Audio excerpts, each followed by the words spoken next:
Olá, seja muito bem-vindo ao canal Vencendo pelo Conhecimento. Passo 2. Tenha certeza de que as promessas de Deus, as Escrituras, incluem as coisas que você pede e que você está esperando com fé. A fé bíblica, baseia-se na Palavra de Deus, vem por meio de ouvir a Palavra de Deus. Romanos 10:17. De sorte que a fé é pelo ouvir, e o ouvir pela Palavra de Deus. Se você vai saindo além da Palavra de Deus, você não tem base alguma para a fé, e você passará a ter problemas. Parece-me que as pessoas devem ter um pouco de bom senso. Não entendo como certas pessoas podem ir por aí falando coisas desconexas, procurando crer e chamando isso de fé, quando não passa de presunção e estultícia. Como moço de 15 anos, tendo apenas 4 meses de idade no Senhor, eu não caía nessa. Segue, por exemplo, um relato do primeiro passo na fé que já dei na minha vida, depois de receber a salvação. Eu tinha estado confinado à cama durante 4 meses. Acabei permanecendo confinado à cama durante 16 meses ao todo. O médico queria que eu seguisse uma dieta branda. Eu não gostava de algumas das coisas que ele queria que eu comesse. Quase tinha que segurar o nariz quando me traziam a comida. Nas circunstâncias normais, comer tais alimentos me teria dado ânsia de vômito, devido a alergias e outras coisas. O mero cheiro deles virava o meu estômago. Sendo assim, eu orava cada vez que ia começar a comer. Bem, Senhor, o médico diz que eu preciso disso. É o tipo certo de comida. Há nela valor nutritivo. É valiosa para o meu bem-estar. Orarei, portanto, e reivindicarei pela fé que essa comida não terá nenhum efeito contrário para mim. Não ficarei com nojo de qualquer modo, jeito, forma, nem maneira. Depois eu a comia. Continuo comendo aqueles mesmos alimentos durante todos esses anos, a partir de então, e nunca me deixaram sentir-me mal. A minha fé funcionou. Funcionou porque as Escrituras ensinam que os alimentos são santificados pela Palavra de Deus e pela oração. 1 Timóteo 4, de 4 a 5. Funcionou porque se tratava de alguma coisa que era boa e necessária. Agora vou relatar uma situação semelhante, porém inteiramente diferente, para lhe demonstrar alguma coisa. Desde a idade de 4 anos até a idade de 15, eu bebia café. Quando era menino, o café continha bastante leite, mas até chegar aos 11 anos estava bebendo café tão forte como o vovô bebia. Levantei-me certa manhã e tomei o de jejum, as mesmas coisas que tinha comido durante anos. Bebi meu café exatamente como sempre fizera. Ao levantar-me da mesa, tive uma crise de indigestão aguda. Fiquei tão doente que parecia que morrer seria um alívio. Não consegui imaginar o que o provocara. Na manhã seguinte, a mesma coisa aconteceu, tão logo que acabei o de jejum. Comecei, pois, a omitir certos itens da refeição. Omitia este, e omitia aquele, e omitia aquele outro. Como último recurso, omiti o café. Tão logo que fiz assim, tudo ficou bem. Não tive nenhuma crise. Comecei a raciocinar então. Talvez tenha sido porque bebi o café em demasia com o estômago vazio antes de começar a tomar o de jejum. Por isso, tomei meu de jejum primeiro e depois bebi meu café. Fiquei doente de novo. Depois, experimentei tomar o de jejum e só beber uns golinhos de café juntamente com ele. Continuei ficando doente. A mesma coisa que poderia fazer era abandonar totalmente o café. Ora, esse incidente do café ocorreu quando estava hospedado com os meus avós, quando fiquei totalmente confinado à cama. Voltei para o lar dos pais da minha mãe. Essa avó, nada sabendo da minha experiência, perguntou ao médico se eu podia beber café. Não quero que ele beba café. Ele tem bebido café durante toda a sua vida, disse ela. Ora, nesse caso, Seria aceitável dar-lhe uma xícara de café fraco no de jejum, disse o médico. Trouxeram-me, portanto, uma xícara de café fraco. Bebi-o e quase morri. Alguém poderia perguntar: por que você não teve fé em Deus? Eu tinha bom senso suficiente para saber que a minha fé não funcionaria naquele caso. O café não tem nenhum valor alimentício. Afinal de contas, o médico nem sequer queria que eu tomasse. Eu sabia por dentro, mesmo como um moço de 15 anos, que a minha fé operaria naquele alimento. Tinha valor nutritivo, meu corpo precisava dele, o médico assim o dissera. Nem sequer procurei fazer a minha fé funcionar no caso do café. Eu sabia que não funcionaria. Numa certa noite de inverno, depois de uma reunião no seminário em Tulsa, minha esposa e eu fomos convidados para o lar de alguém para jantar. Enquanto íamos para lá de carro, foi mencionado que íamos comer chili. Nossa anfitriã preparava uma refeição de chili que era algo fora deste mundo. Certo homem no automóvel tomou a palavra e disse: não posso comer chili, o que vou fazer? Eles não vão ter outra comida? Não, não vão ter outra coisa.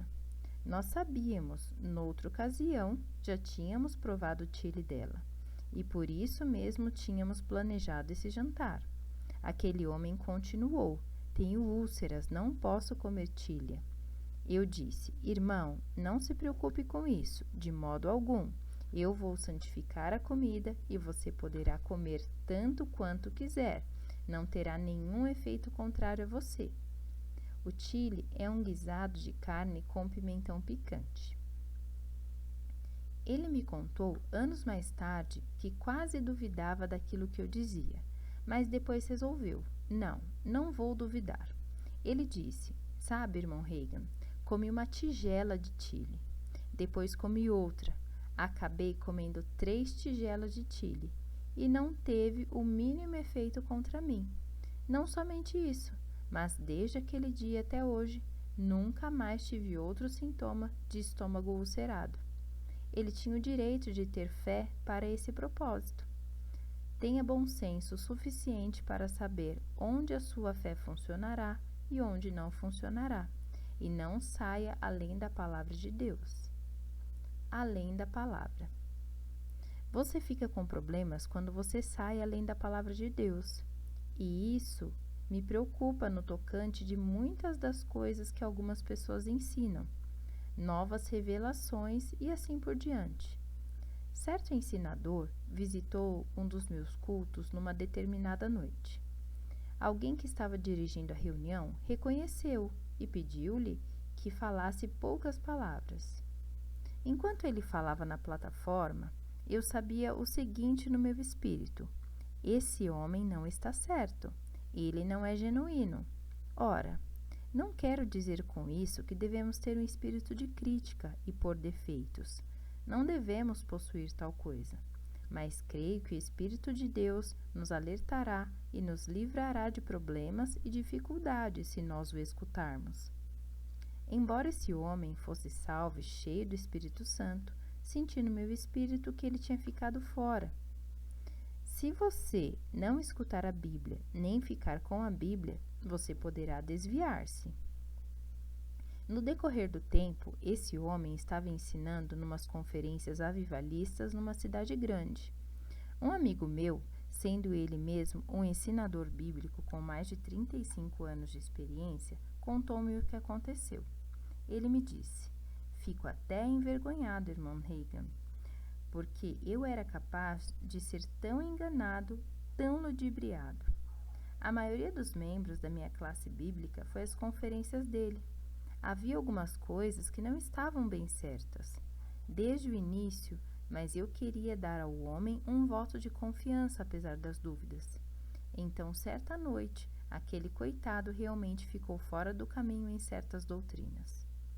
Ele já estivera ensinando durante várias semanas. Foi então que passou para essa doutrina diferente. É assim que operaram. Começaram a desviar as pessoas pouco a pouco. Meu amigo continuou: Depois de terminar aquela sessão doutrinária, fui falar com ele. Eu disse: ora, irmão, já fui deixado passar algumas pequenas coisas que realmente não eram de grande importância, mas aquilo que você ensinou nesta noite, levantei a minha Bíblia. Você terá que me mostrar na Bíblia. Eu não consigo achar tais coisas na Bíblia. Você terá que me mostrar o capítulo e o versículo, senão eu não aceitarei nada disso. O homem respondeu a ele: você não vai achar aquilo que ensino naquela coisa. Estou muito além daquilo. Sei muito mais do que está registrado ali.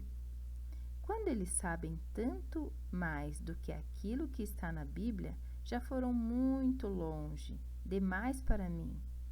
Ninguém que tivesse o mínimo de respeito a Deus chegaria a chamar a Bíblia de aquela coisa, mas as pessoas foram enganadas por ele. Meu amigo, um ensinador bíblico, havia mais de 35 anos, disse-me: o que acho horrível no assunto, irmão Reagan, é que quando procurei retirar o meu grupo de lá e nós tínhamos ajudado a custear as conferências, perdi muitos deles. Foram desviados.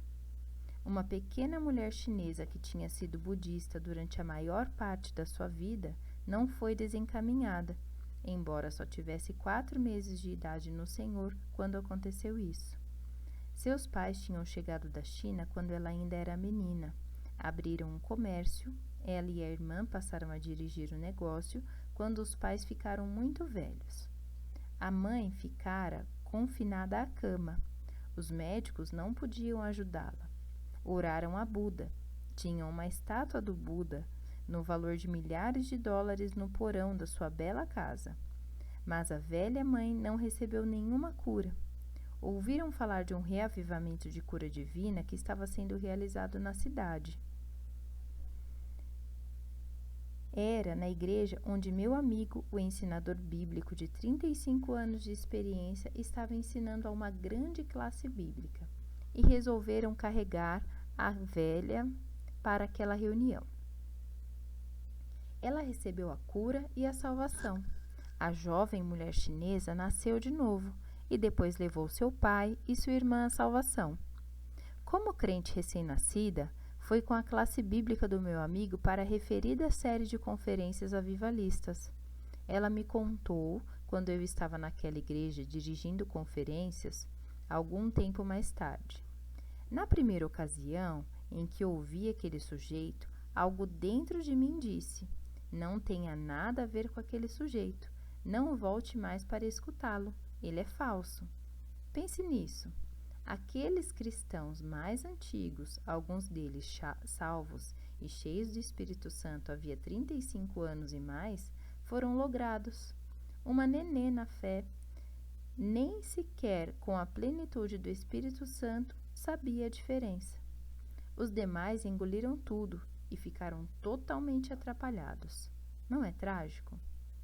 Não há necessidade de tal coisa acontecer, se pelo menos aprendêssemos a escutar o nosso coração, o nosso espírito. Foi assim que fez a pequena mulher chinesa, embora tivesse apenas 4 meses de idade no Senhor. Dentro dela, ela simplesmente sabia que algo estava errado.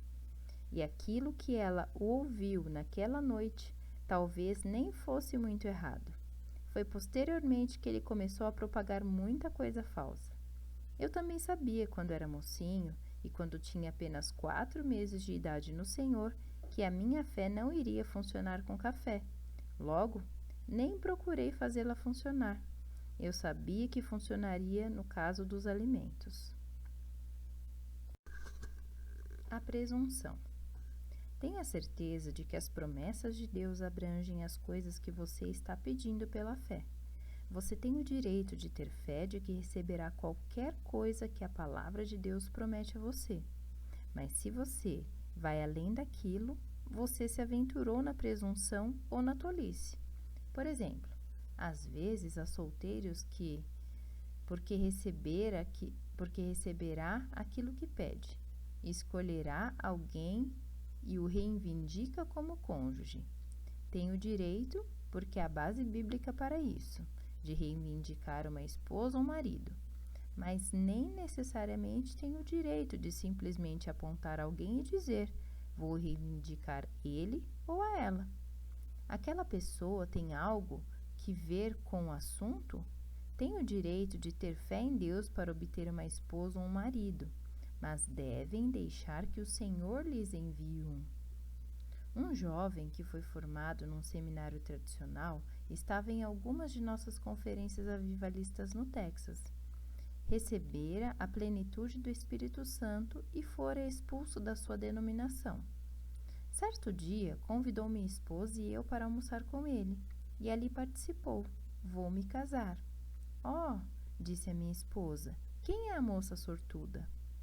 Passou a contar-nos a respeito de uma mulher que cantava no coro da igreja que agora frequentava. Nem sequer sabia o nome dela. Nunca se encontrara com ela. Simplesmente gostava da aparência dela, sentada lá em cima, no coro. Ele disse: eu a reivindiquei. O irmão Hagin prega que podemos ter o que pedimos, então já pedi. Minha esposa disse: e você nunca sequer teve um encontro com ela? Não, nunca sequer lhe apertei a mão, nem a vi de perto.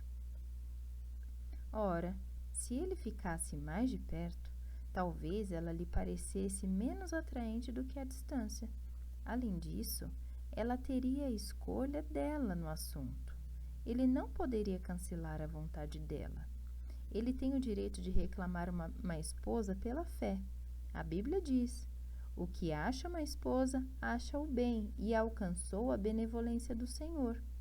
Ele tem o direito de reclamar uma esposa, mas deve esperar que Deus traga para ele aquela que ele preparou. Comecei a pregar aos 17 anos de idade. Parecia que alguém sempre queria arrumar um casamento para mim. Certa moça veio e me disse que Deus lhe mostrara que ela deveria casar-se comigo. Muito bem, eu disse. Quando ele falar comigo a respeito, aceitarei. Ele nunca tocou no assunto. Tais coisas seriam divertidas se não fossem tão patéticas. Vidas têm sido arruinadas por causa de coisas assim. O alicerce da fé. Tenha certeza de que as Escrituras dão base para aquilo que você crê que vai receber. Não saia além da palavra de Deus. No decurso dos anos, muitas pessoas têm vindo para mim dizendo algo assim: Irmão Hagin, quero que você ore comigo a respeito disso. Pergunto-lhes deliberadamente: em quais trechos das Escrituras você está afirmando sua petição? Em 8 vezes entre cada 10, e faz anos que estou tomando nota. Olham para mim com uma expressão vaga e dizem: ora, nenhum especificamente. Eu digo: e é isto que você vai receber? Nada, especificamente. Você não tem alicerce para a fé. A fé se baseia naquilo que Deus disse. A fé em Deus é a fé na palavra de Deus. Muitas vezes empregamos descuidadosamente os termos. Reconheça que quando falamos a respeito da fé, estamos falando a respeito da fé em Deus. E a fé em Deus é a fé na sua palavra. A fé é pelo ouvir, e o ouvir pela palavra de Deus. Romanos 10:17. Você não poderá ter fé para receber alguma coisa se não ouvir a palavra de Deus a respeito. Reconheça isso e tenha consciência dele. Procure trechos nas Escrituras que abrangem o seu caso. Descubra nas Escrituras as promessas das coisas que você está pedindo em oração. Então, você terá um alicerce sólido para a fé. Se surgir algum assunto, mesmo quando eu sei os textos bíblicos aplicáveis e quando posso citar muitos deles, não ore imediatamente a respeito do assunto. Vou ter com a palavra. Leio de novo os mesmos textos bíblicos que sabia citar. Repasso-os, releio-os, medito-os repetidas vezes, talvez durante 1 ou 2 dias. Ora, surgindo uma emergência, é outro assunto. Repasso-os uma vez após outra. Ao assim fazer, estou embutindo a palavra de Deus na minha consciência espiritual. Então, Quando estou pronto para agir com fé, não há dúvida alguma, estou em bases sólidas.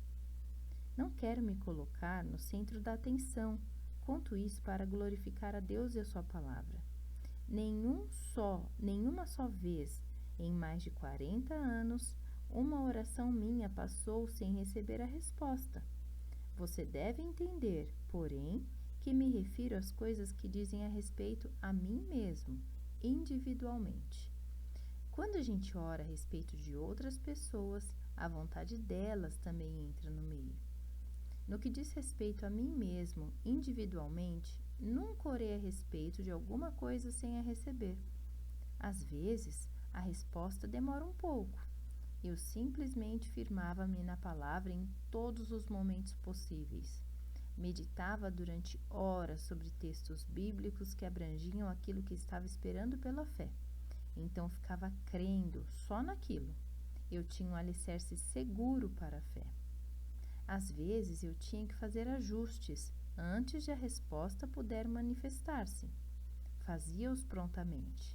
Por exemplo, em 1949, deixei a última igreja que pastoreei e saí para o ministério nos campos, seguindo a orientação do Senhor. No fim do meu primeiro ano de viagens, passei 3 dias jejuando a respeito. Repetia diante do Senhor algo que ele tinha dito no Antigo Testamento. Se quiserdes e me ouvirdes, comerei os molhos desta terra. Isaías 1,19. Aquele versículo bíblico nos pertence também. Podemos comprovar pelo Novo Testamento que somos herdeiros dele. Significa que você prosperará e terá coisas boas. Não significa que você nunca passará por provações, porque o diabo imporá pressões sobre você. Eu disse ao Senhor: Senhor, meus filhos nem sequer se alimentam corretamente. Já desgastei o meu automóvel. Agora estou aqui no campo a pé. Certamente não estou comendo o melhor da terra. Mas tu fizeste aquela promessa. Algo está errado em algum aspecto. Eu sabia que o problema estava comigo.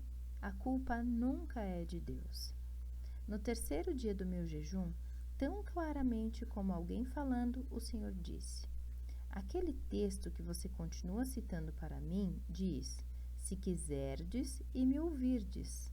Você me ouvia com obediência, mas não estava com boa vontade, querendo com desejo. Você não estava qualificado para a promessa. É por esse motivo que ela não estava funcionando para você.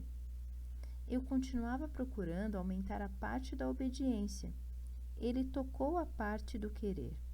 É realmente possível obedecer ao Senhor, assim como uma criança pode obedecer a seus pais e não ter boa vontade, e perder o alvo de Deus. Tornei-me bem disposto dentro de 10 segundos. Não me diga que leva muito tempo. Nem sequer 10 segundos me custou para fazer um pequeno ajuste no meu íntimo. Eu disse, então: Senhor, estou pronto agora. Já me disseste que eu era obediente. Agora estou querendo. Sei disso. Tu sabes disso. E o diabo o sabe também. Assim agora estou pronto para comer do melhor. Ele disse: sim, você está disposto. Agora vou lhe dizer o que fazer. Ele me contou, e tendo comido do melhor, sempre a partir de então. Andando na luz. O salmista da antiguidade disse: a exposição das tuas palavras dá luz. Salmos 119, 130. A entrada da palavra de Deus nos dá luz. Quando há luz num quarto, não há problema algum em andar livremente nele, com todas as luzes apagadas, numa noite escura. Você pode tropeçar contra os objetos naquele quarto e cair. Enquanto a luz estiver ali, você pode andar muito bem. Sendo expostos à sua palavra, recebemos luz. A razão por que muitos caem e fracassam é porque têm saído da luz da palavra de Deus. Estão andando na presunção ou na tolice. O que diz a palavra de Deus? Um número grande demais de pessoas respondem: Ora, não sei. Descubra o que ela diz. Procure os textos das Escrituras que lhe prometem as coisas pelas quais você está orando. Você sempre está em terreno seguro quando você está baseado nas Escrituras. Quando você fica longe delas, você entra numa área escura. Algumas pessoas querem dar um passo para as trevas e querem que a palavra de Deus promete certa coisa. Quer não, dizem, simplesmente vou crer. Crer em Deus é crer na sua palavra. Graças a Deus porque Ele tem nos dado a sua palavra. Não precisamos ficar nas trevas. A entrada da sua palavra dá luz. O que significa andar na luz? Significa andar na palavra. Andar na palavra significa andar na luz. Andar longe da palavra significa andar nas trevas. Confissões. Diga-as em voz alta. Sou crente, não sou dos que duvidam. Realmente tenho fé. A minha fé funciona. A minha fé está em Deus Pai. A minha fé está no Senhor Jesus Cristo. A minha fé está na Bíblia Sagrada, a Palavra de Deus. A Palavra de Deus é verdadeira. Creio na Palavra de Deus. Logo, creio em Deus. A Palavra de Deus funciona.